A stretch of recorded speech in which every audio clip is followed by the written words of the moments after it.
राम राम। काल सर्प दोष हो या शनि राहु केतु की महादशा अंतरदशा कई बार व्यक्ति के जीवन में बुरा प्रभाव देने लग पड़ती है, जिसके कारण व्यापार में परेशानियां, नौकरी में परेशानियां, परिवार से अलगाव या शादी ना हो पाना, चलता चलाया कारोबार रुक जाना, सेहत की परेशानियां और जीवन में रुकावटें।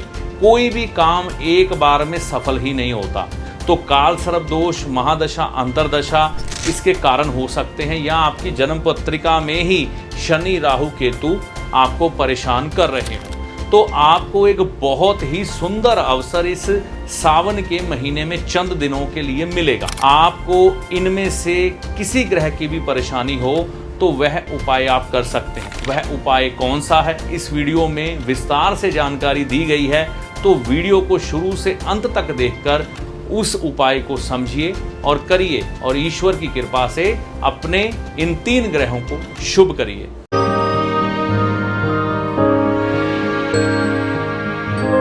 नमस्कार, मेरा नाम है पंडित अरविंद तिवारी। इस चैनल पर अगर आप आज पहली बार आए हैं या बहुत समय से चैनल के साथ हैं, अभी तक आपने इस चैनल को सब्सक्राइब नहीं किया है, तो इस वीडियो को देखने के बाद चैनल को सब्सक्राइब करके जाइएगा।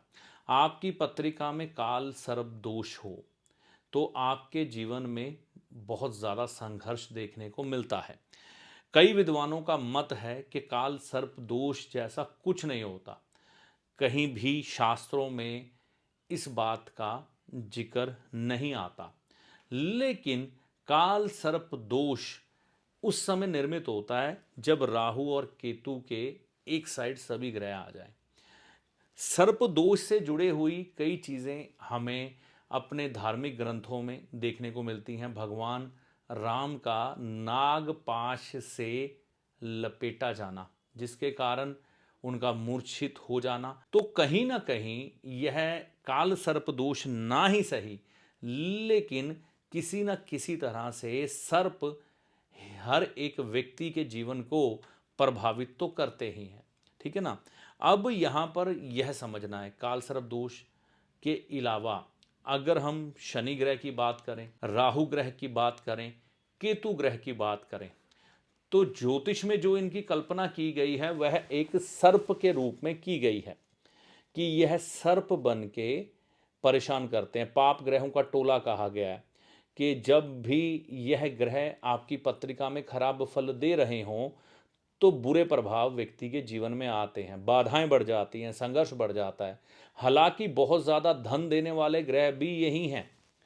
तो अगर आपकी पत्रिका में महादशा, अंतरदशा या फिर वर्षफल में यह ग्रह खराब हो या फिर आपकी जन्म पत्रिका में खराब हो, तो सावन के इस महीने में, जो कि शुरू हो रहा है 11 जुलाई 2025 को और 9 अगस्त को ख़त्म होगा 2025 में, ऐसा कौन सा उपाय कर सकते हैं कि राहु केतु की पीड़ा से भी आराम मिले और काल सर्प दोष अगर आपकी पत्रिका में कुछ ऐसा है ना, तो आपको उससे भी आराम मिले। तो आपको सावन के महीने में कौन सा उपाय करना, पहले ये समझें।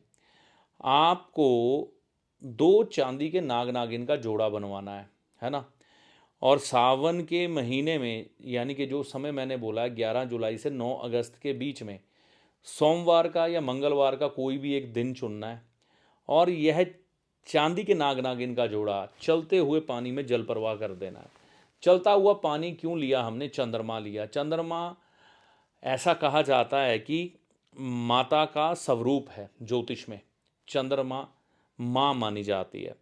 कहते हैं पापी ग्रह शनि राहु केतु भी जब चौथे भाव में, यानी कि जल में प्रवाह किए जाते हैं, तो वह माता की गोद में पहुंच जाते हैं और व्यक्ति के जीवन में दुष्परिणाम नहीं देते। तो ऐसी स्थिति में यह उपाय किया जाता है। और इस उपाय को करने का विशेष समय सावन का महीना इसलिए मैंने कहा कि भगवान शिव ने ही सृष्टि के कल्याण के लिए अमृत मंथन के बाद विष पिया था, हलाहल, और नीलकंठ कहलाए थे, और वासुकी नाग भी उनके गले में ही उन्होंने धारण किया हुआ है। तो सावन के इस महीने में जो चलता हुआ जल होता है वो चंद्रमा का होता है। भगवान शिव उनके देवता हैं। तो चंद्रमा के देवता भगवान शिव के महीने में अगर हम राहु, केतु और शनि का उपाय करते हैं तो अच्छे परिणाम आने के अवसर बढ़ जाते हैं। बहुत से विद्वान ज्योतिषी जिनकी पत्रिका में काल सर्प दोष होता है या शनि, राहु, केतु से कोई व्यक्ति बुरी तरह से प्रभावित होता है, सावन के इस महीने में यह उपाय जरूर करवाते हैं कि चलते हुए जल में नाग नागिन का जोड़ा जल प्रवाह कर दें।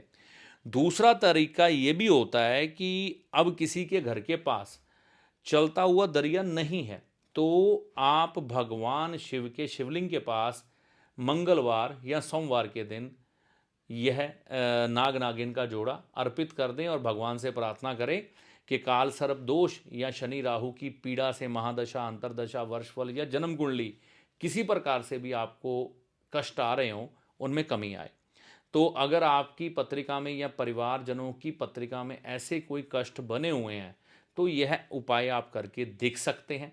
सावन के इस महीने में लाभ मिलने की संभावनाएं बढ़ जाती हैं। तो अगर आपके या आपके परिवार के किसी भी सदस्य की पत्रिका में ऐसा कुछ है तो यह उपाय आप कर सकते हैं और इसका लाभ माता रानी और भोले बाबा की कृपा से होगा। सावन के महीने की आपको बहुत सारी शुभकामनाएं। तो यह जानकारी आपको कैसी लगी कमेंट करके अपनी राय दीजिएगा। वीडियो अच्छा लगा तो लाइक और शेयर करिएगा।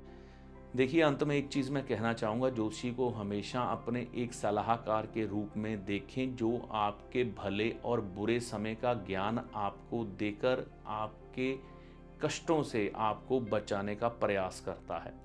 ना कि ज्योतिषी कोई चमत्कारी बाबा है जो छड़ी घुमाकर धन की ढेरी लगा देगा और आपकी किस्मत बदल जाएगी। ना ही कोई जादूगर जो आपको छलावे में या भ्रम में डाल के आपकी किस्मत बदल देगा। ऐसा कुछ भी ज्योतिषी के पास नहीं होता। ज्योतिषी को हमेशा एक अच्छे सलाहकार के रूप में देखें जो सिर्फ और सिर्फ आपका हित चाहता है। इससे ज़्यादा ज्योतिषी से कोई भी उपेक्षा मत करें। ज्योतिषी जो आपको पथ दिखाता है उस पर चलना आपको होता है अपने अच्छे और बुरे के लिए। आप खुद जिम्मेवार होते हैं आपके कर्मों के अनुसार और ईश्वर की कृपा के अनुसार आपके उपायों का फल आपको प्राप्त होता है। चैनल पर अगर आप पहली बार आए हैं, बहुत समय से चैनल के साथ चल रहे हैं, तो इसे सब्सक्राइब करके जाइएगा। इस वीडियो में दी गई जानकारी का लाभ माता रानी की कृपा से आपको होगा। जय माता दी।